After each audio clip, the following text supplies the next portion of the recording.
So there's something I've been thinking about ever since Craig Reynolds posted about it. Let's do a full day of eating as well. No, it wasn't that. That was just the quickest clip I could find. Sorry, it was an Instagram story, so it's gone. Craig, call me. But here's the gist. How should you position your drum throne relative to the snare and kick pedals? If you think about it, there are really two ends of the spectrum. You can position things so that you're sitting with your shoulders square to the kick, so if the kick faces straight ahead toward the front of the stage, your shoulders face the same way. Or you can position things so that your shoulders are square to the snare drum, and you're off to an angle relative to the kick drum. And let's bring it in for a minute. You guys all kind of know what I'm talking about, right? Sometimes, if someone else has been playing the kit and we're resetting it for ourselves, we'll kind of fiddle with that throne position, moving it a little to the left, then back a little to the right. And when it feels wrong, we know after just a few minutes because everything feels out of alignment.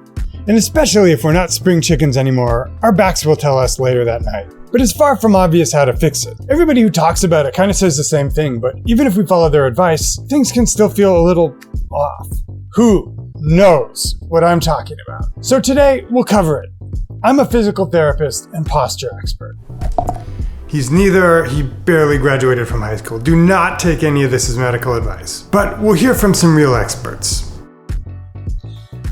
We'll also take a look at lots of tape of how real drummers play the kit, using perhaps the best archive of exquisite overhead drum footage ever assembled. That from my wonderful cymbal sponsor. And I'll speak from my own experience about how some of that expert advice goes wrong in real-world situations, and what to do about it. Today on 80/20, weird throne angles relative to the kick and snare, that thing that nobody knows the word for. Because trust me, I checked. Anyway, stay tuned.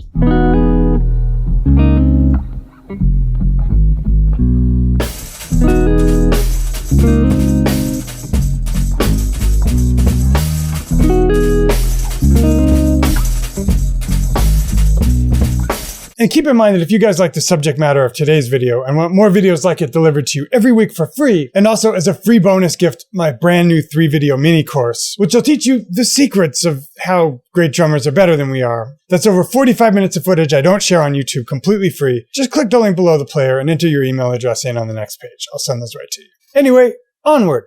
Let's start with what may be intuitive when you see a drum kit. Especially with a 5-piece, we see the center of the kit as the center of the kick drum. It makes sense. The rack toms form kind of a line parallel to the front of the stage. And in performance situations, the kick is often set up so it faces directly toward the front of the stage. If you're singing and playing guitar, you're going to face the audience. If you're playing keys, you're going to have the keyboard parallel to your shoulders as you face either the crowd or the rest of the band.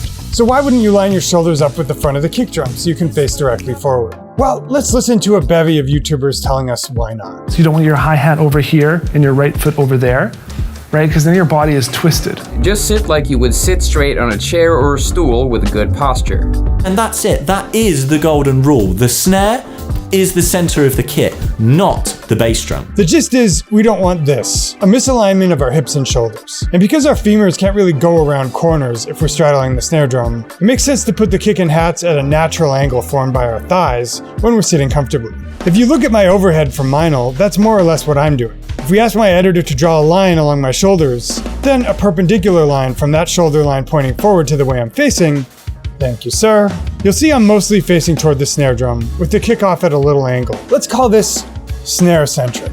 As others have explained, the idea is if we're starting with a kick drum facing forward, then instead of facing our shoulders forward, parallel with the kick drum heads, we'd put the snare and hats down in a way that made the snare drum the focal point. And we'd be facing off to the left a little, for a right-handed player, relative to the kick drum. And if indeed we go through the Meinl archive, we find a great many players set up like that. Calvin Rogers, Garska, Spanky. So case closed, right? I mean, according to most of the YouTubers who've ever touched this. Except, maybe not. Because, as it turns out, I think there's a factor some people ignore. Hear me out. What if the way your shoulders face isn't some dependent variable that's going to track with the way you face your hips? What if you have a muscle memory?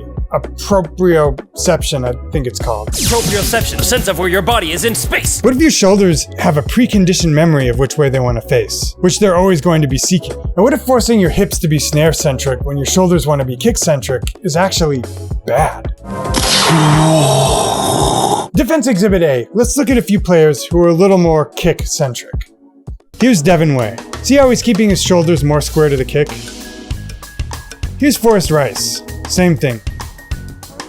Here's J.P. Bouvet. It's subtle, but if the editor would be so kind to draw a line across his shoulders, it looks like he's facing more down the kick drum than off to the side over the snare. Finally, here's John Riley in a video from some other cymbal company, and you can see he's facing more over the kick drum too. These are just the examples I could find on short notice, but that doesn't mean there aren't more. So why would so many good drummers have kick-centric setups if snare-centric was way more ergonomic? Hypothesis: because they know which way it's comfortable for their shoulders to face, and they set up their throne so that there's a greater chance of their hips being parallel. Next, let's look at where snare-centric setups could maybe go wrong. Let's look at a couple examples of misalignment, even if momentarily, with snare-centric setups.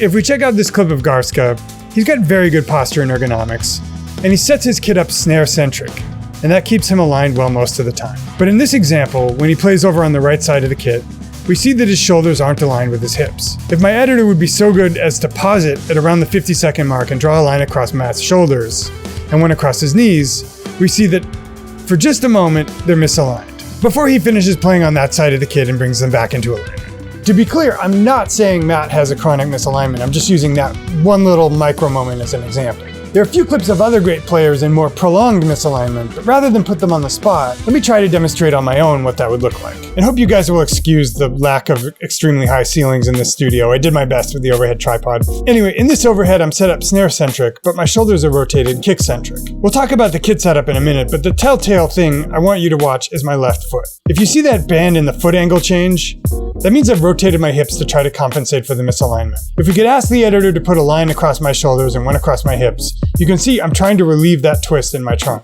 And there are other videos of good players doing this. Okay, so where does this cash out? I've thrown a lot at you, so let's talk about what you can do in real life to make sure you can play comfortably into your 90s or your 110s. For starters, understand what angle your shoulders want to be at.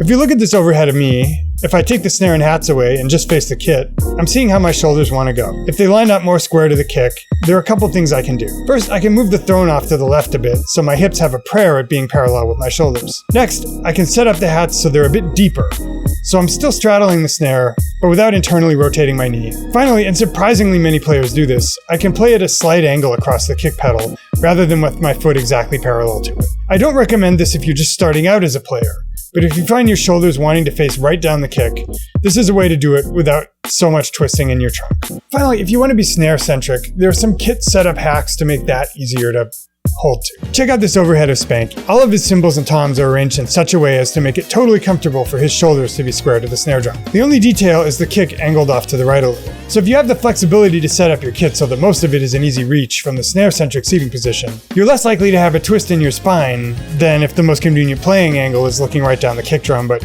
you just set up your pedals so that your hips have to be snare-centric. In case I'm not driving this home, what I want to emphasize is that it's not being kick-centric per se that's bad for ergonomics, but rather extended periods of not having the alignment of the shoulders track with the alignment of the hips. Where I agree with the ergonomics people is that, in general, if you're starting from scratch, it's better to just start snare-centric and learn from there. Oh, also I said we'd hear from a real expert tonight. Well, take it away. If you want to feel something weird, try this at home. Put your foot underneath you, try and lift your leg. Put your foot out 90 degrees, try and lift your leg. Put your foot out further, see how high you can lift your leg. And by the way, no shade intended, this guy Brandon Green is legit. I just thought that clip was funny, but please check out his channel, I'll link it below. Anyway, there you have it. That's my hot take on throne placement relative to the pedals and where maybe people miss some of the nuances. Anyway, if you've enjoyed this video and it's helped you, why not hit the subscribe button? And heck, even hit the bell.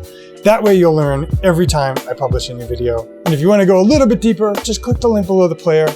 Get on the insiders list, you'll also get my brand new free 3-video mini course. 45 minutes of exclusive footage I don't share on YouTube. Completely free. Dudes, it's been real. Always enjoy these. See you again real soon in another lesson of the week.